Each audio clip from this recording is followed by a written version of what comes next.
So we are now in the final episodes of Succession. We talked about it a couple of weeks ago when we first got the news from showrunner Jesse Armstrong that this was indeed going to be the last season. Pretty much took everybody by surprise because nobody expected that. They didn't market it that way. It just kind of came out in an interview that this was going to wrap up the entire story. And now we actually have the first three episodes of season four. And in fact, I was not even planning on us talking about Succession at this point. I was going to wait until sort of a mid-season check-in, like at the halfway point. I think we're going to get 10 episodes. So in a couple of weeks, we were going to talk about it and just see how we were feeling. But this week in particular, something very, very groundbreaking actually happened. And for those who have not watched Succession, I want to warn you that we're going to spoil this because Succession's been out. These episodes are available. So if you're not tapped into the show, you should duck out of this conversation right now and hopefully catch up with that series and then come back and finish out the rest of our conversation. But we're specifically going to be talking spoilers about the first three episodes of this final season. And then I'm sure we'll pick up the conversation probably at the end of the season, unless something else catastrophic happens. But for now, we'll just talk about the first three episodes and spoiler details.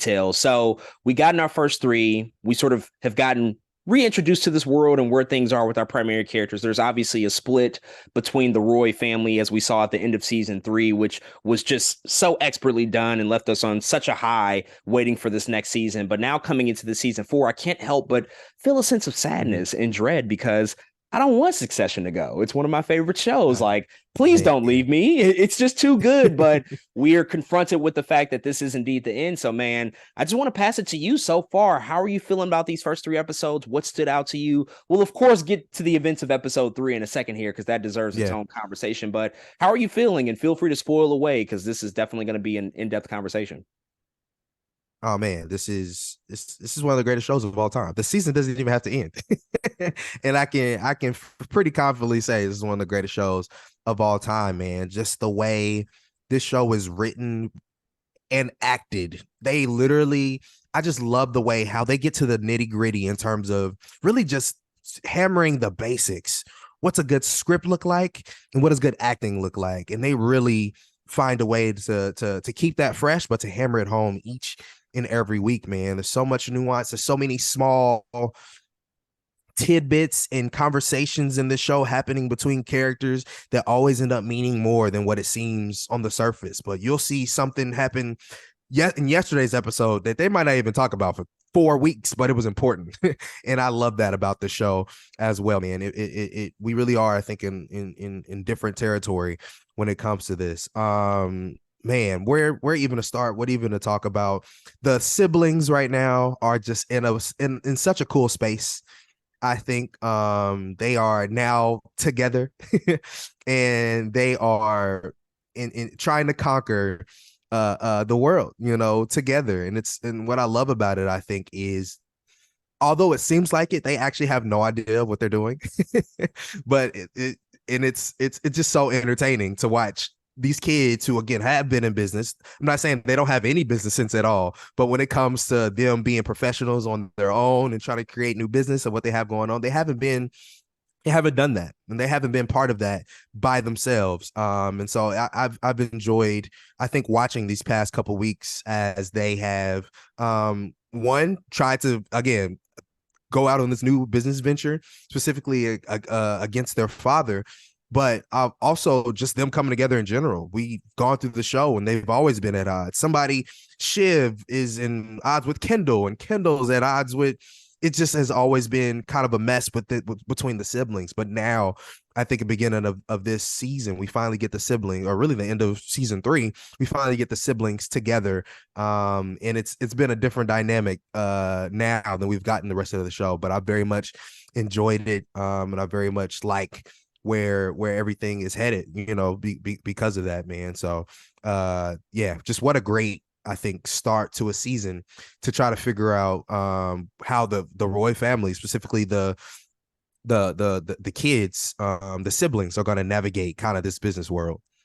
Yeah, I think as expected, Succession is just fantastic. It truly is, I think, the best show on TV, and certainly the best written show on TV at this particular point. And when you come back into the openings of this, and you see, like, yes, the siblings, the kids are now, you know, firmly on one side. They're going against their father, Logan, and the whole series, or excuse me, season premiere for season 4 is based off of a bidding war. You know, Logan's trying to acquire PGM, and the kids are countering with a rival bid. And I just never thought that an episode of TV about bids and counter bids for acquisitions of companies would be so enticing and so interesting. But they figured out a way to make it so, because you get Shiv and Kendall and Roman, who are finally working together, which is, it's a treat to see that. It's a treat to see them, like, put aside all of their differences, because they have plenty of them, and just come together and, like, use their collective smarts of what they have, because going against their father, that's a tall task. Logan is no novice at this shit. He is who he is for a reason. Like, he is him. And so to see them, like, actually, like, step to him and sort of match him and actually be able to hold their own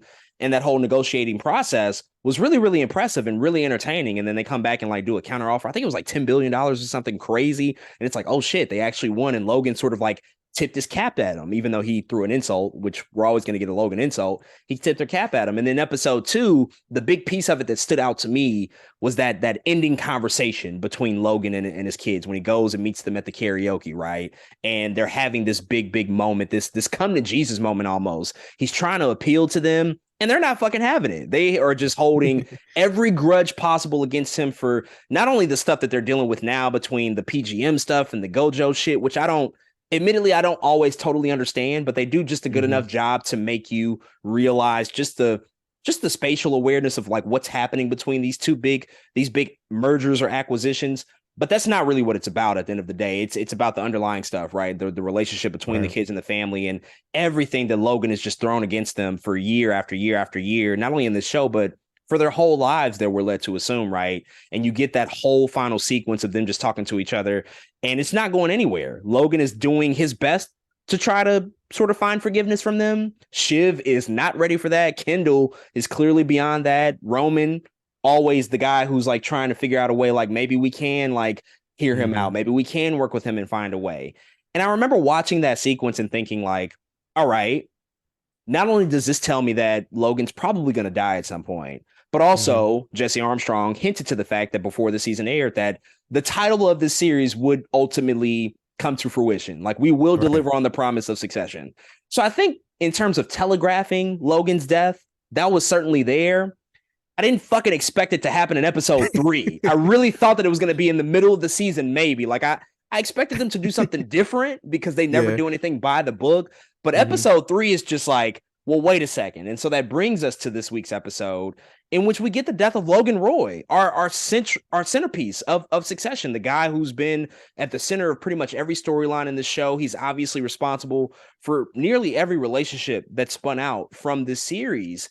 And the episode is just, I mean, it left me speechless. There's really not much more I can say right now at this particular point about it, beyond just the emotional, visceral feelings that I felt watching it. And it was really unlike anything that I've ever seen on TV before. What did you think just about the episode and seeing the death of Logan Roy sort of unfold in the way that it did, really in the surprising way that it did?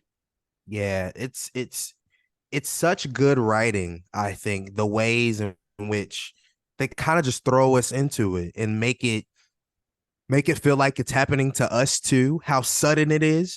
I think, we've all experienced death, not only in real life, but I'm talking about in TV, right? Where you're like, okay, they died.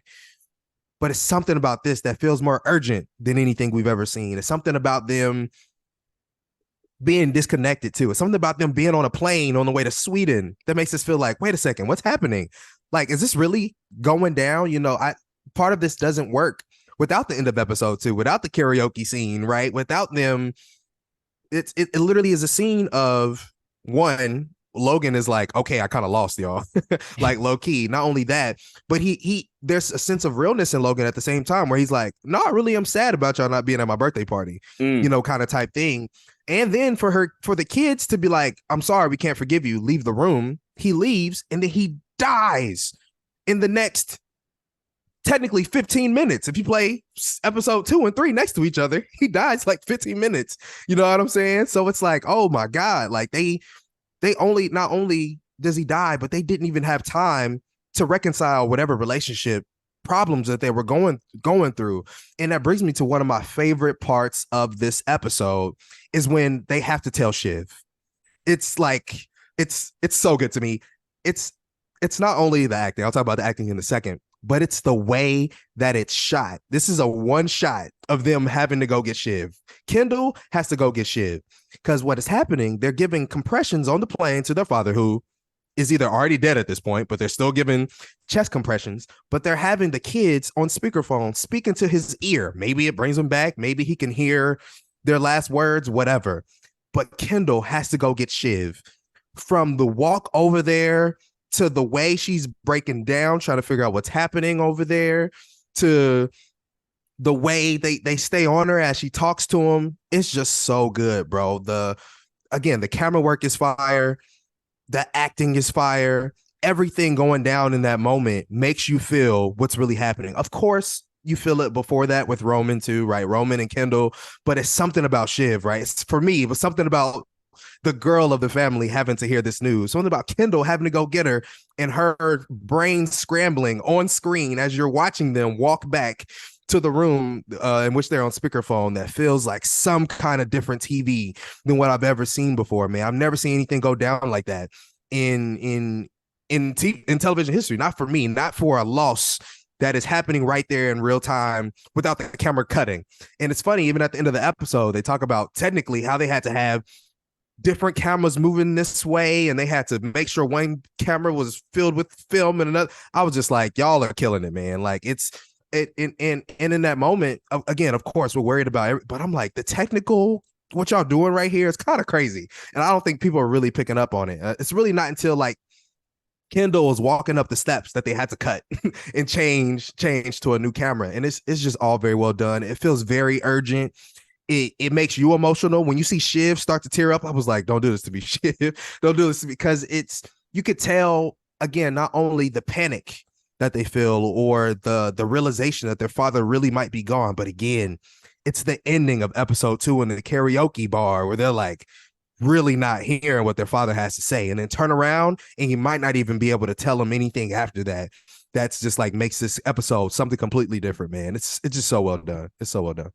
Yeah, I mean, listen, there are just so many elements about it, because the whole sequence of just like trying to figure out if Roman is, or excuse me, if Logan is dead, and then ultimately finding out he does pass. It's like a 45-minute sequence after that opening section of the show, and you have to credit the showrunners and the creators around the show for misdirecting the hell out of us, because this whole episode this week was presented as Connor's wedding. It's named Connor's wedding. The preview from last week seemed like, not that it was going to be celebratory, because nothing is ever celebratory in this world, but that the wedding was going to be very much the central focus, and that all of the machinations that we've become accustomed to were going to happen around it. It felt very, very much like The Godfather. The Godfather, like the big opening sequences at a wedding. And I thought it was going to be a lot like that. Well, no, instead they decide the central event is actually Logan's death. The wedding just so happens to be happening at the exact same time. And Logan makes the choice to not go to the wedding, which makes it equally sting just as much, because the kids have to live with the fact that their last interaction with their father was pretty unpleasant. And then he also made the choice to still not fuck with Connor and go to his wedding because he was going to go to Sweden to do something else. And so maybe if they were on the boat, maybe if Logan had gone, something could have went differently. Maybe they would have had access to better doctors and more immediate rescue in that particular situation. But the fact that he was on a plane makes it so unique, because how much can you really achieve up there when you don't have medical staff alert and present? Like, you have the bare minimum of what you can do to try to bring somebody back from the dead, essentially. And what makes this whole thing even so much more brilliant is the fact that his death happens off screen. We don't even get the pleasure of seeing him die. And Logan is like probably one of the most detestable characters we've gotten in recent memory on TV. Don't get it twisted. I love him as a character because he's so well written, but he's also like fucked up, like a really fucked up guy. And so like his demise is something you kind of want to see, maybe just for the betterment of other people around him. But the fact that we just don't even get to see that happen, it's just mentioned. It's like, oh yeah, he went to the bathroom and he's losing his breath and he just collapsed and fainted. It just reflected all of the chaos that you experience in this type of situation, all of the confusion, just the questions that you have around this. Like, if you've ever gone through this in real life, this very much feels like that, where you just don't have all the info. You don't know what's going on. You're trying to call people. You're trying to text people. Like, what's really happening? Is he dead? And we're often left with that same question all throughout this episode until they finally, sort of give it up to us really near the end of the episode, like, Mm-hmm. yeah, it happened. He's dead. And all of that stuff, man, it just hits you on a level that you rarely ever experience in TV. Because even in thinking about like other notable TV deaths, most of the time when they happen, like the shocking TV deaths of history, it's really murder. Like most of the time, it's somebody getting murdered. Yeah. Like if you think about Mm-hmm. Sopranos, like Chris getting killed, he got murdered. Adriana getting killed, she Mm-hmm. got murdered. Game of Thrones, people are Yep. getting murdered all the time at the Red Wedding. Breaking Bad, Yep. Mike, and all these people, they get off, right? And sorry if you haven't seen those shows. Like it's come on, like it's decades later. You got to see them. I'm sorry if I just spoiled it, but you got to see them, y'all. But this isn't a murder. This is somebody who's like dying of natural Mm-hmm. causes. And again, they telegraphed it really with the other two episodes, and even really in earlier seasons, like the second episode of the first season, I think it was like that. Like Logan's in the hospital. They think he's gonna die then. Like we think the whole show is gonna like be built Right. off of that, but he Mm-hmm. survives and thrives, and then ultimately we get this whole sequence. Where does this rank in terms of TU deaths for you? I mean, this is pretty shocking. I think the medium of TV is known for its really iconic deaths and its really sudden and shocking deaths. But again, I think a lot of times in which we see them, the context is often within the parameters of a crime show of a show that's centered around people that often get murdered. Maybe again like Game of Thrones or House of the Dragon. Like we're kind of accustomed to seeing TV deaths in some form or fashion. That's like the big hook of something that can shock people and get people Mm-hmm. talking week to week. But again, this is just done so differently compared to everything else we've seen. Where would this rank for you in terms of just like shocking TV deaths that you've ever seen? It's pretty up there, man, because man, it's again the shocking nature of it. The way, like you said, this, the title the title was Connor's Wedding. I don't know, it's just some stuff that you just don't expect. Even by the Red Wedding in Game of Thrones, you know what show this is. You know what I'm saying? Like, you know what you're watching. Even as crazy as of an episode as that is, and how iconic of an episode that is, you're still like, okay, that's Game of Thrones. But here, man, Succession isn't. There has been death. Don't get me wrong. Some weird death. Oh yeah, Kendall, you got Just you some got weird some fucking Kendall. skeletons Yeah, in your closet, Kendall. guy. Yeah, Kendall got some skeletons. But it's never felt like this, man. I'm trying to think of other, notable deaths, but this one, it has to be pretty up there. Again, maybe I have to say shocking death. Sometimes, you're like, oh shoot, yeah, okay, they died. Yeah, you Like kind of Walter seen it. White at the end of Breaking Walter Bad. White, you're like, It was yeah, we always gonna end kind that of. way. But I chalk this up to like a poussey from the Orange is the New Black, man. Like Mm-hmm, mm-hmm. that was shocking. You know what I'm saying? It's like, whoa, whoa, whoa, what's going on here? And I think this made me feel the same way. Like you kind of got to hold on to your seat a little bit. Like in fact, there are several times throughout the episode I had to press pause. Like, wait a second, bro. Did, did this just happen? Because Logan, like you said, it was a little bit telegraphed, but he's the main protagonist of the show. And even in knowing that, we know, again, the title is coming. We know the succession is coming. We don't know exactly what it looks like, but you don't expect it in episode 3 when it's somebody's wedding. It's the same. It's just not on your mind. And especially, again, after the karaoke scene in the last one, you just don't expect it to happen this fast, man. And so I have to, again, in terms of shocking in the way it went down, it's got to be top 2, and it might not be 2, brother. Like it's just I don't think I've ever felt that way before in watching a TV death, man. And that's something definitely that should be noted. Yeah, it'll be hard. It'll be hard to like top this in terms of just like that pure emotional feeling, that visceral Mhm. feeling of like, is this really happening right now? Because they don't give us satisfaction early on in telling us that he's dead. Like we don't ever get that We're until Roman. like it's finally like when Kendall, reaches the top of the yacht, and it's finally like where, I think it was Frank who told him, he's like, Mm-hmm. I think he's gone. Like I think it's real. And that's when you hear those words, it's like, oh shit. We kind of already knew maybe at that point as an audience, but Mm-hmm. that's the finality of it, right? But that comes like maybe 40 minutes into the show, and then it doesn't become truly apparent until they get off the plane, right? And you see Mm-hmm. the body get carted off, and they give the statement to the press, which, by the way, like even just the delivery of that from Sarah Snook, like that statement to the press, it's like, That woman oh, cold, bro. holy shit, like this That is woman cold. incredible. This is it right now. I mean, just really kudos across the board. All the stuff you mentioned about the technical aspects, Also got to shout out Mark Mylod, who has directed this episode Mm-hmm. and the season 4 premiere, coming off of the menu. I mean, the hot streak this guy is on right now, He's fucking going stupid. unreal. He's doing the damn thing. I think he has a couple of other episodes he'll be directing this season, if I'm not mistaken, or this might be the last one. I'm not sure, but he was just like the perfect guy to bring into this, to bring his own sensibilities and style to this, just this immediacy and just the unpredictability of this entire scenario going down. Just a couple of quick follow-up things. I mean, we sort of talked about just the way that this impacts not only the kids, but really every character around. I mean, Jerry was almost in the middle of like getting completely let go. Like Woo. Roman was about to deliver some like earth-shattering news to her, and now that's like Mm-hmm. sort of getting postponed until a later date. Of course, like Kendall and Shiv in particular, this hit them in a very specific way because they were absolutely estranged from Logan. They were not fucking with him. And then we can't forget about Shiv and her husband, and what that whole Yeah. thing looks like, and just like what they're going through, and Tom, just like the conflict that we saw in like season 1, the fact that they're going to get a divorce, but he's also like there to still console her at the end, which was like I didn't even know how to read that. I didn't know how to read the energy. Maybe they're just putting their differences aside. What do you just make of just how this is affecting everybody, especially like even the people like immediately around Logan who were in his camp, like Frank or Carl or Carolina, who was also trying to draft a statement. Like how do you think that this just sort of takes a toll on everybody moving forward? Man, it's kind of crazy how, again, how abrupt this all is, because I think a lot of people that are of Logan's camp, they're gonna feel like Tom, right? Where Tom, as sad as Tom is, he's never gonna really, he doesn't want people to see publicly how sad he is.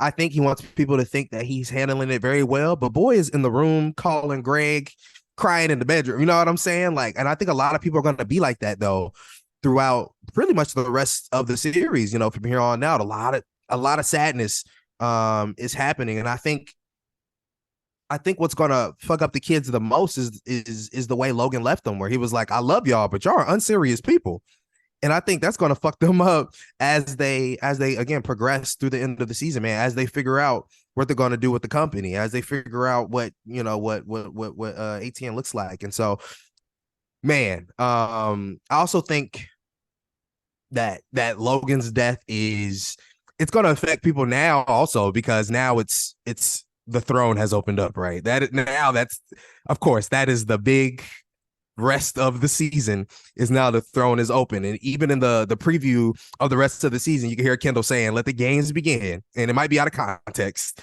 but we all know what it really means. You know what I'm saying? It's about to go down within the Roys, and more than the Roys, right? We see Tom is going to be after it. We see, who knows, Frank is going to be, Jerry might be after the damn, you know what I'm saying? You really don't know what it's going to look like, but that's how it's going to affect them. It's not only how they felt about Logan. Now it's how do they feel about a business? Now that seat is open, how is the 100 really? You know what I mean? Now that seat is open, is Shiv, Roman, and Kendall still on the same page, or some things about to change? You see, Roman was already kind of flip-flopping here. He was already kind of in this weird middle spot that he felt like he had to be in. And so I think this is going to create a very interesting dynamic for the rest of the season. And honestly, I can't wait to see what happens, man. Yeah, this is one of those instances, and it was really brilliantly displayed in this episode where it's like it's not just a guy dying where it impacts the people around him that love him, that are his family, but this is the leader of a major multinational corporation. So there are so many implications to this. There are stock market implications. There's obviously the succession plan, no pun intended there, of course. There's all these other movements and pieces around him that are gonna just be irrevocably damaged because of this and have to be put back together over the remaining 7 episodes, which is hard to believe. We have 7 episodes left to Long like time. figure out what this is going to look like. But just everything that's just like now up in the air. Tom is essentially lost the one person who was in his corner. Logan was like the one guy who was really supporting Tom in all of this, and now like that particular chess piece is gone for him. And he made his choice at the end of season 3, so now like he no longer has an ally in Logan who's going to be there to support Tom, and like he's going through the middle of a divorce with Shiv, and the kids again, they might be on different pages because Roman was sort of eschewing back to being alongside his father, and then just all the random wild cards of what can come up. The last question, just bold prediction. Who's getting the throne? Who is going to ultimately rise up to the ranks and actually step up and now be the leader of whatever this new corporation looks like? Because there's still a lot of pieces at play. Alexander Mhm. Skarsgård still has to come into this season and He does. obviously be a force. He's very Mhm. influential into the events of what's going to go down. But just with all these mergers and acquisitions happening, what does this look like, and who do you ultimately think takes the throne by the end of it? Carrie. No, I'm just kidding. Man, Carrie, that would I be wild as hell after she could not nail a fucking audition tape on the news so network. That would be so crazy. it was so funny. Greg had to sit her down and be like, "This shit sucks," but like in a Greg way. It was In the so worst delivery possible. the dude is he's a great actor, by the way. He's killing it. Man, that's a really hard call. I have like a I don't know who it's. I have like a favorite, and it's not even a favorite towards what might happen. It's just I just really like Shiv, bro. I think she's great. I think she's like one of the most well spoken. I think she has the business mind a little bit over more than her brothers do. Although Logan, very much thinks Roman is the guy, but I have a feeling that over these next couple episodes that Roman's going to get pushed out somehow. I don't know how that's going to go, man. But I'm still rooting for Shiv. There's something about her that I really like. I love her killer mentality. I love that they made her read the statement. You know what I'm saying Right. about him dying. Like she always feels like the one person that deserves it, that they'll never give it to her because she's a woman, and that's the exact reason why I want her to win, man. And so yeah, I'm gonna go with Shiv for now. Not the disgusting brothers, not Greg and Tom coming out Yeah, the together. disgusting brothers. Yeah, it is hard. I even thought like, well, maybe it's like a triumvirate. Maybe it's, this new Mm, collection of like Frank and Carl and Carolina, because they were still on Logan's side, that's true. even at the end Hmm. of it, like maybe they figure out something. Jerry just feels kind of, I don't know, the Jerry stuff is really, that's a big wild card just because of like where her relationship was at the end of this stuff, and For how sure. that might just come back around, because Roman's really the only guy that knows like he was about to get Yep. rid of you. So maybe she can leverage that and like figure out her way to, sort of force her way back in. But if I had to pick, something for some reason is telling me it's going to be Kendall, only because like it Yeah. started that way with this show, and also like the final shot of this episode is on Yep. him. That's Yep. the final That's shot, and true. so something about that just sort of spoke to me. Maybe it's more so reflecting the fact that like he never could really prove to his father that he was a serious person, that he could Hmm. step up and be able to be responsible enough to lead this company. But perhaps, again, 7 episodes is a lot. Like we still have the majority of the season left. There's so much that can go down. Maybe Kendall really rises up and becomes sort of that cutthroat, just maniacal, evil corporate overlord that his father wanted him to be. Maybe he finally rises up to that occasion. I don't know. We'll have to see. But Shiv is also a really, really good pick. So the next 7 episodes will certainly be exciting to see. But folks, those are all of our thoughts on the first 3 episodes of season 4 of Succession. We will certainly be back to talk about the show once it concludes in a few weeks here.